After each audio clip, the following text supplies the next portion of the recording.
Welcome back, fellas, into this new video of TechSpressed. Now, you just bought a Ubisoft game into Steam, right? You hit play and suddenly a box pop-ups asking you for an activation code. Well, don't be discouraged because this is usually a glitch to most games link automatically, but the older titles or specific editions, you still need to find the hidden CD key. So this is really annoying, but don't worry, let's see what we can do here. So the first method is the managed menus. If you are directly into Steam, you want to sign in. Once you are signed in, you want to go directly from your library, right click into the game that you would like to get started for and go for managed. Here you want to look out for the CD keys. Usually it will be appearing directly inside here. Now, if it is there, a Windows will pop up. You just click to copy the clipboards and you can go back to the Ubisoft Connect window and you can paste it.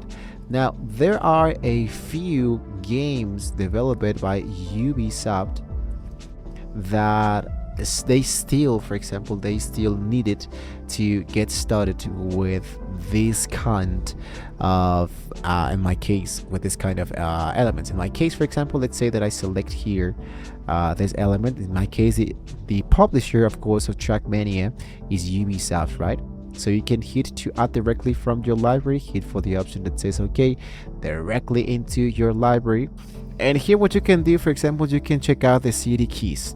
Now, if it is there, a Windows will pop up. Just click into copy to the clipboard or go back to the Ubisoft Connect Windows to paste it. You can also find this by clicking into the small gear icon onto the web page game.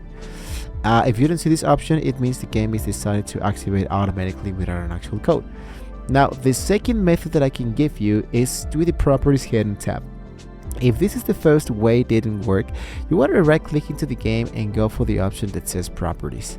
Here you want to look out for the DLC tab that usually appears directly inside here. Some Steam versions list the activation keys as a piece of DLC. If there is a long string of letters and numbers next to your game, that's your actual code. And the third method is the activation required. Now, what if there's no code and the game still won't launch? There is a linking error.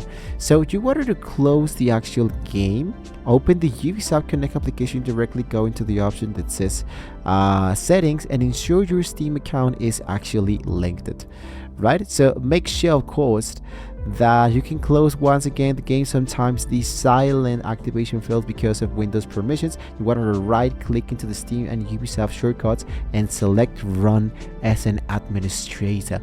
Usually the game will then activate itself without asking for an actual code again. Because it's going to be really important to take that in mind, because Steam does not have, let's say for example, like this support center, and unfortunately we cannot contact them for this kind of issues. Other thing that I can suggest is to go directly into the community tab and try to find some hubs so you can check out more about the actual process of your activation code, which usually it appears directly inside there. So activation of the Ubisoft, right? So usually this is not happens a lot, but another method is to check out your email. You can check out the email received Steam sent you when you bought the game. Scroll to the bottom of the receipts. For some gold ultimate editions, the keys are printed directly from the digital invoice, so you can take that in mind. This is like, for example, not so let's say common, but still usually sometimes it appears directly inside there. So 9 out of 10 simple restarting boot application as an administrator will fix the actual required bug, right? So when you have your game already been installed, make sure that you have selected the element that says run as an administrator. For example, it appears directly in here, run it administrator, and you're actually good to go. So if you're still stuck, you might need to verify your game files. So watch the next video on how to verify integrity of the game files into Steam nowadays. So hopefully it was a very useful information for you guys. Don't forget to like, share, and subscribe to the channel. If you still wanted to get some help, you can let us know in the comments below. Don't forget to like, share, and subscribe, guys. Thank you so much for watching, and well, hopefully we can all see you next time.